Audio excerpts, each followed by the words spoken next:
Hamas की बात को मैं आगे से कंटिन्यू करना चाहूँगा कि फॉर एग्जांपल जिस तरह हमास कह रहे हैं ना कि हम लोग म्यूज़िक सुनते थे रात भी दिन रात भी, मैं भी खुद ऐसे ही था।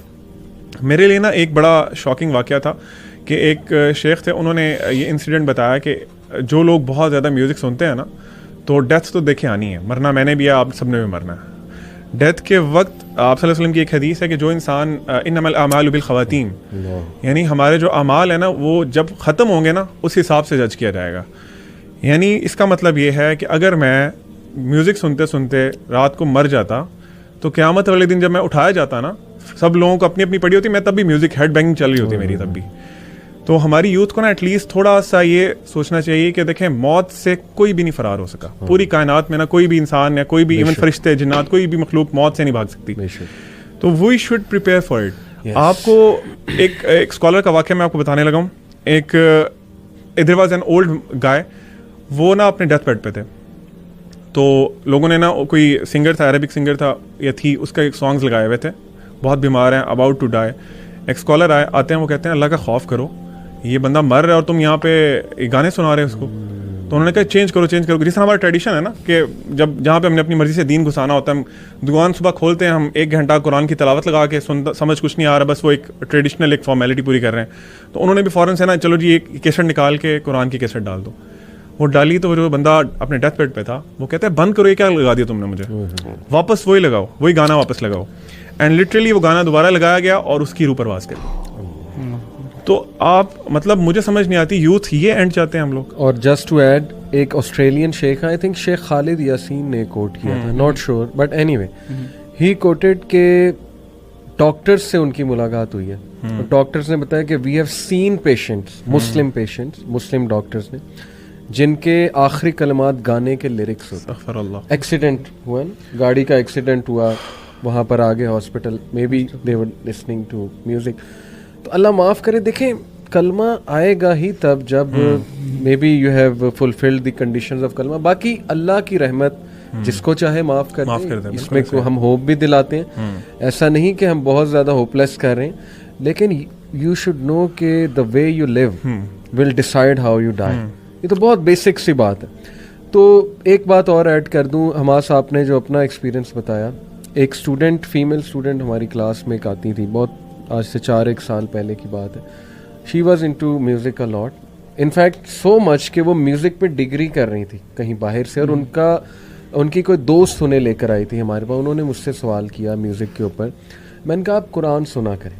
Do you know what she said, and I appreciated कि you are being honest. She said कि मुझे कुरान सुन के नहीं वो फील आती जो आप जो म्यूजिक से आती है, नहीं आती, सीधी सी बात। बल्कि यहाँ तक सख्त अल्फाज जो आपने कहे कि मुझे तो कुरान खटकता है, अल्लाह माफ़ करे।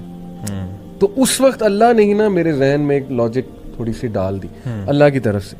मैंने कहा कि इट्स ओके, बिकॉज जब आप बीमार हो ना, टाइफॉइड हो, तो ज़बान का टेस्ट लॉस्ट हो जाता है। तो आपको ना पेस्ट्री अच्छी लगेगी, ना केक अच्छी लगेगी, वो चीज़ अच्छी नहीं लगेगी आपको, क्योंकि अभी वो टेस्ट नहीं बना। बिल्कुल। जब बीमारी दूर होगी दवाई से थोड़ी, तो इंशाल्लाह you will start loving all the food.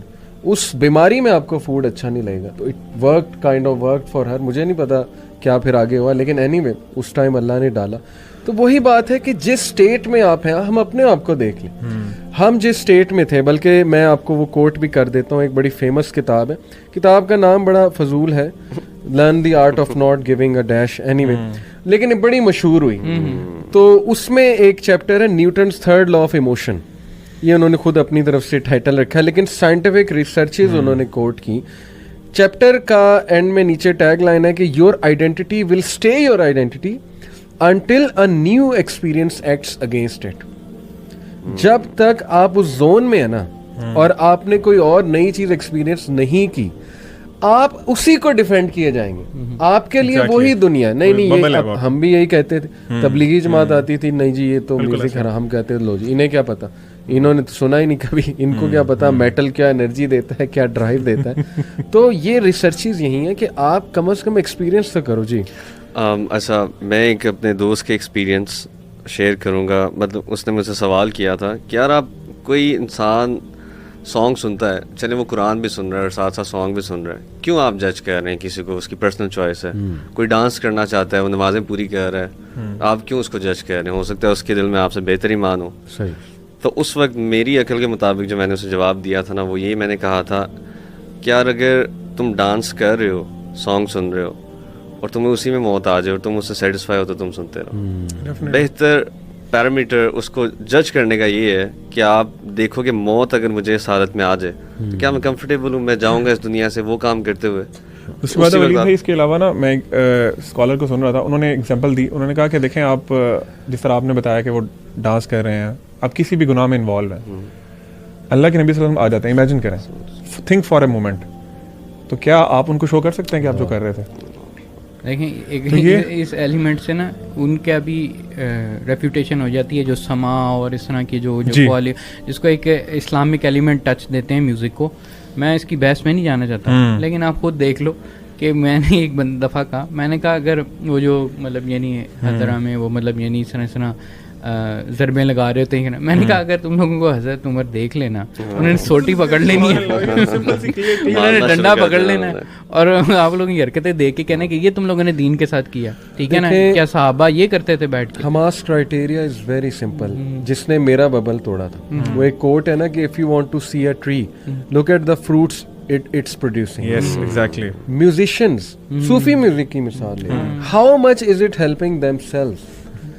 Most musician, बल्कि most मैं कहूँगा 90% they are into girls, they are into affairs, they are into haram stuff, they are into drugs. इनके अंदर पीडोफिलिया भी बहुत, पीडोफिलिया वो तो फिर बहुत ही रॉक स्टार के अंदर बकायदा ये फिनोमेना उन्होंने काफ़ी नोटिस किया। They are into depression, they like to wake up at night.